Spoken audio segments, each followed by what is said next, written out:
संघर्ष करना, संघर्ष के बाद में थोड़ा सा इनाम मिल जाना, लगता है कि थकान उतार दी है। मैं एम नफीस रशीद, आप देख रहे हैं भारत न्यूज़ 247। मेरे साथ में एक जाना माना चेहरा जो कि परिचय के किसी भी परिचय के मोहताज नहीं है, रियाजुद्दीन सैफी। जिला मयूर बिहार हिंदू मुस्लिम एकता कमेटी को फोकस में रखने वाले, वक्त वक्त पर वक्त के साथ जब भी कोई आपदा का वक्त आए, हर उस वक्त में, बुरे वक्त में आम सर्व समाज के साथ खड़े हो जाना, ये इनकी आदत रही है। ज़्यादा परिचय नहीं दूंगा क्योंकि लगभग लोगों को मालूम ही है। रोड पे कहीं भी खड़े हुए और किसी भी चौराहे पे घूमते हुए मिल जाएंगे, ये पूछते हुए क्या हाल है तुम्हारे। स्वागत है रियाजुद्दीन साहब आपका भारत न्यूज़ 247 में। आपका चैनल का मैं बहुत बहुत धन्यवाद देता हूँ, भारत चैनल का। जी जो थोड़ा जानना चाह रहे थे कि आप लोगों को, यानी कि बहुत लोगों को सम्मानित किया गया, उसमें एक आप भी हैं और डीएम प्रशासन ने, एक तरह का यूँ कहा जाए शासन ने आपको सम्मानित किया है। मैं थोड़ा जानना चाह रहा था कि ये जो सम्मानित का सिलसिला बढ़ा है, इसमें कैसा लग रहा है सम्मानित होकर। देखिएगा जी, मैं पूर्वी जिला प्रशासन का बहुत बहुत धन्यवाद करना चाहता हूँ। जो हमारे दिल्ली के जो डीएम हैं पूर्वी जिला के, अनिल बांका जी, उन्होंने इस लायक हमें समझा कि उन्होंने हमारा नाम आगे भेजा और हमें सम्मानित किया। क्योंकि ये दौर जो पिछले गुजरे हैं उसमें याद रखना बड़ा मुश्किल हो जाता है, क्योंकि इतनी बड़ी जनता होती है और एक प्रशासन चलाने वाला जिला अधिकारी, उसमें उनका नाम देना बड़ा अहमियत रखता है। मैं उनका बहुत बहुत धन्यवाद करता हूँ, अपने पूर्वी जिला डीएम साहब का, एसडीएम राजेंद्र कुमार जी का और संजीव दत्ता जी का, एसडीएम जो मयूर बिहार है। ये सभी लोगों ने मेरा नाम दिया और मुझे सम्मानित किया, बहुत अच्छा लगा मेरे को। ईस्ट दिल्ली यानी कि पूर्वी दिल्ली, और पूर्वी दिल्ली के अंदर लगभग आपको कई बार सम्मानित किया जा चुका है। मैं थोड़ा सैफी साहब ये जानना चाह रहा था आपसे कि अगर एक युवा आपको आज देख रहा है और उसे मालूम होगा कि भाई कोरोना वायरस बनने पर या किसी के साथ सेवा करने पर सम्मानित किया जाता है, डीएम सम्मानित करता है, तो वो खुश होता है और एक होड़ बढ़ती है कि हम भी ऐसा काम करेंगे। अगर ऐसे काम करने पड़े तो मैं थोड़ा जानना चाहता हूँ कि युवा पीढ़ी के लिए आपके पास क्या संदेश है और क्या तरीका कि कैसे वो आगे बढ़े और सम्मानित हों। देखिए जी, समाज की सेवा करने में बहुत से लोग अच्छा ही समझते हैं और कुछ चुनिंदा लोग ऐसे होते हैं जो कहते हैं ये बेकार का आदमी है। लेकिन समाज की सेवा में अलग ही एक मज़ा आता है, क्योंकि परिवार को भी देखना पड़ता है और दूसरे लोगों को भी देखना पड़ता है। जो आर्थिक स्थिति से गुजर रहे हैं, प्राकृतिक आपदा से भी गुजरे हैं, सांप्रदायिक हिंसा से भी गुजरे हैं, उनकी सेवा में लगना, उनको मानवता के हिसाब में लाना बड़ा मुश्किल एक वो होता है कि आदमी जो है अकेला चलता है, फिर उसके साथ समूह बनता है, फिर प्यार के साथ उनको जो है निकालना भी पड़ता है। मानवता का बहुत अच्छा प्रचार करने के लिए और उनकी सेवा करने के लिए अपना परिवार से भी दूर रहना पड़ता है।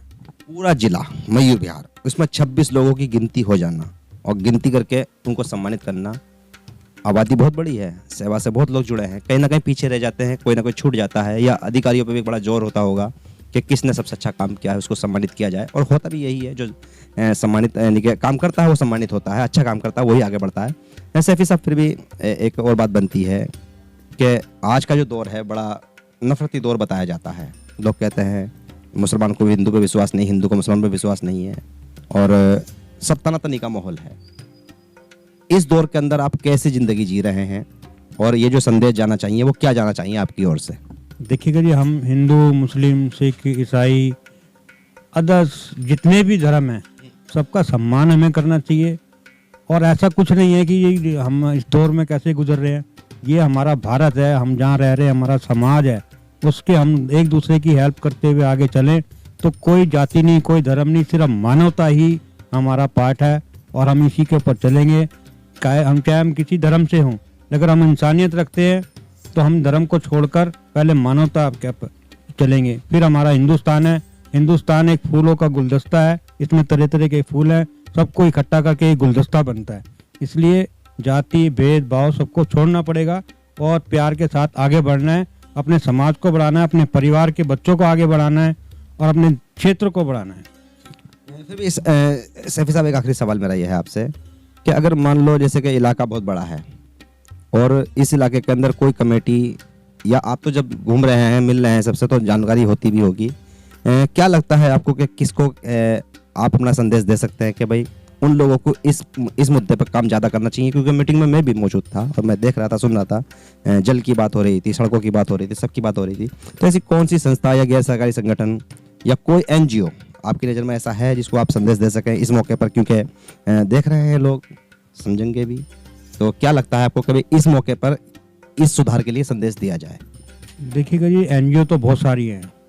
सभी एनजीओ अपना गवर्नमेंट से अपना लेती हैं भी हैं, अपना जो खर्चा पानी है जो भी है अपना जो उनको समिति की तरफ से या दूसरी तरीके से सरकार से जो मिलना होता है वो लेकर चलते। लेकिन जो काम है, मानवता के काम है, उसमें इस चीज़ों को नहीं देखना। उसमें तो ये देखना है कि हमें किस तरीके से अब में जो है प्राकृतिक आपदा पे आने पर कौन सा काम करना है, और हिंसा भड़कने पर, सांप्रदायिक हिंसा, तनाव बढ़ने पर किस तरीके से हमें उसको एकता में जोड़ना है। तो इस तरीके के लोगों को आगे बढ़ना चाहिए, ना कि ये कि हाँ भाई हम किसी प्रोजेक्ट पे काम कर रहे हैं तो उसी पर लगे रहना है। हमें समय समय पर बदलाव लाने हैं और अपने अमेंडमेंट करना है। जो उनके एनजीओ के जो बायलॉज है उसमें भी अमेंडमेंट करते रहना चाहिए, क्योंकि समय समय का वक्त होता है कि आदमी जो है देखता है अभी प्राकृतिक आपदा की अमेंडमेंट किया नहीं है, उस पर कार्य कर रहे हैं, हमें वो भी करना है। शुक्रिया आपसे बात करने बहुत बहुत। ये थे रियाजुद्दीन सैफी, और भाई ट्रॉफी लेके आए हैं, सम्मान पत्र लेके आए हैं, और जिले ने सम्मानित किया है, प्रशासन ने सम्मानित किया है। तो कुल मिलाकर अब देखना यह है कि जिस तरह से इन्होंने हर तरह से यानी कि कई महकमों के साथ जुड़कर, चाहे दिल्ली पुलिस हो, एमसीडी हो, दिल्ली सरकार का कोई भी महकमा हो, उस हर महकमे के लिए छोटी छोटी सेवाएं दी हैं। और आखिर में ये कह रहे हैं इस बात को कि जैसे बदलाव आता है, जैसे ज़रूरतें आती है, तो अपने आप को मोड़ने की कोशिश की जाए। अब देखना यह है कि लोग कितना मोड़ते हैं, और मैं वादा करता हूं उन सभी सम्मानित लोगों से कि मैं आ रहा हूं आपसे मिलने और दिखाने के लिए कि आपको सम्मान क्यों दिया गया है। आप अच्छी तरह से बोलें और मेरे भारत न्यूज़ 247 की ओर से पूरे ज़िले को ये संदेश दे दें, साथ ही साथ देश भी देख लेगा। मैं एम नफीस रशीद, आप देख रहे थे भारत न्यूज़ 247।